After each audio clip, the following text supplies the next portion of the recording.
Speaking of power bricks, how about Huawei certifying a 135 watt charger in China? You know, these charge races been going on, mostly amongst the Chinese brands. Xiaomi has been in that race. OnePlus, to a certain extent, has been in that race. Obviously, Oppo has been in that race. They may be the current champs. I'm not certain. Huawei wants to be a part of that. You know, I like a fast charge.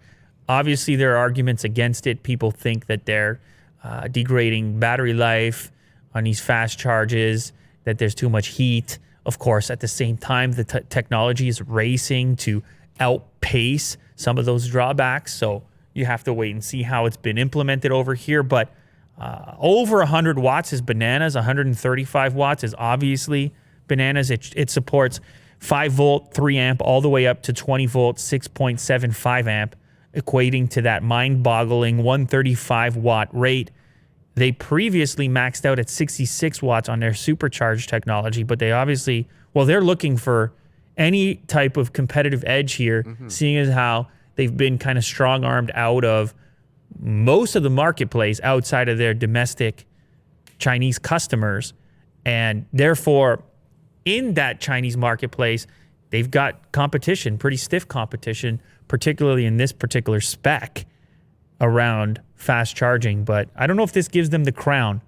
Maybe we can get a quick update. What was Oppo's fastest? Was it also 135? And it was close. It might have been 125. Oppo announces 125. And the 125 was doing charging a phone in 20 minutes, the whole deal. Yeah, pretty amazing. Anyway, we've covered it here on this show. You can go check out the Later Clips channel. That's where you can watch this show in clips.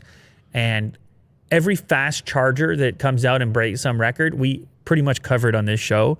So you can go find all the comparisons. But Huawei is now in the running for fastest with their new 135 watt tech.